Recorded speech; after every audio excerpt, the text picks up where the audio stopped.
औरत और लड़की की आत्मा की कहानी। यदि आप मेरे चैनल में नए हो तो मेरे चैनल को सब्सक्राइब करें, शेयर करें और लाइक करें। धन्यवाद। साल 1960 का यह एक चौंकाने वाला किस्सा रानी बाजार का है। यहाँ राम प्रकाश रहता था, जिसकी बेटी को 5 साल की उम्र में कैंसर हो गया।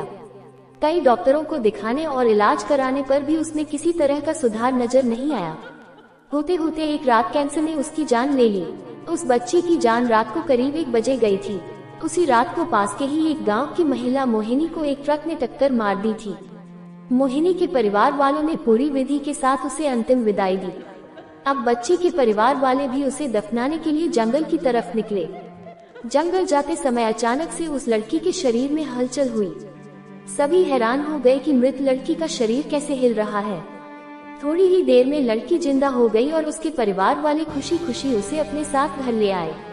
किसी को इस बात की भनक नहीं थी कि उस लड़की के अंदर उसी रात ट्रक से टकराने वाली मोहिनी की आत्मा घुस गई थी। बच्ची जब से मौत से लौटकर आई थी, तब से ही उदास और चुपचाप एक कोने में बैठी रहती थी। एक दिन उसकी माँ ने उसे खुद अपने हाथों से खाना खिलाया और मामा के घर लेकर जाने की बात कही। खाना खिलाकर उसे अच्छे से तैयार करके वो उसे अपने मायके ले गई। रास्ते में वो बच्ची जैसे ही उस ट्रक के हादसे वाली जगह पहुंची, तो उसने अपनी माँ को कहा कि मेरा गांव इधर है।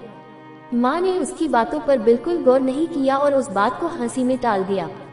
कुछ ही देर में वो अपनी बेटी के मामा यानी अपने भाई के घर पहुंच गई। 1-2 दिन बाद मामा जी के घर के आसपास ही बच्ची के अंदर घुसी मोहिनी को अपनी पड़ोसन सिमरन दिखी। उसने जोर से उसे नाम से पुकारा। सिमरन ने पलट कर देखा तो एक छोटी बच्ची थी। उसे बड़ी हैरानी हुई कि इस लड़की को मेरा नाम कैसे पता है। तभी मोहिनी ने अपने साथ बीती सारी बातें उसे बता दी।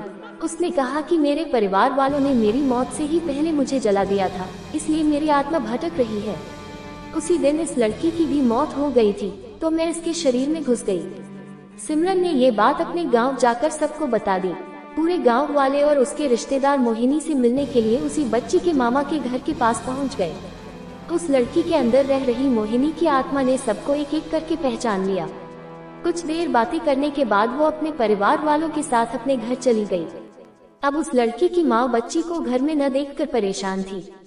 जब उसे पता चला कि वो कुछ लोगों के साथ दूसरे गांव गई है, तो वो उसे बुलाने के लिए चली गई। अपने परिवार के साथ खुश मोहिनी ने वापस आने से मना कर दिया। पास के ही लोगों ने उसे समझाया कि तुम्हें दोनों परिवार के साथ रहना चाहिए, इससे सभी को खुशी मिलेगी। तुम किसी एक परिवार को दुखी नहीं कर सकती हो। इस बात को सुनने के बाद लड़की के शरीर में रह रही मोहिनी अपनी माँ के साथ वापस आने के लिए राजी हो गई। अब वो दोनों परिवारों के साथ खुशी खुशी रहने लगी। कहानी से सीख: जल्दबाजी में किया गया है कार्य अधूरा रह जाता है, इसलिए कोई भी कार्य करने से पहले उसे अच्छे से देख परख लेना चाहिए। पूरी कहानी सुनने के लिए धन्यवाद।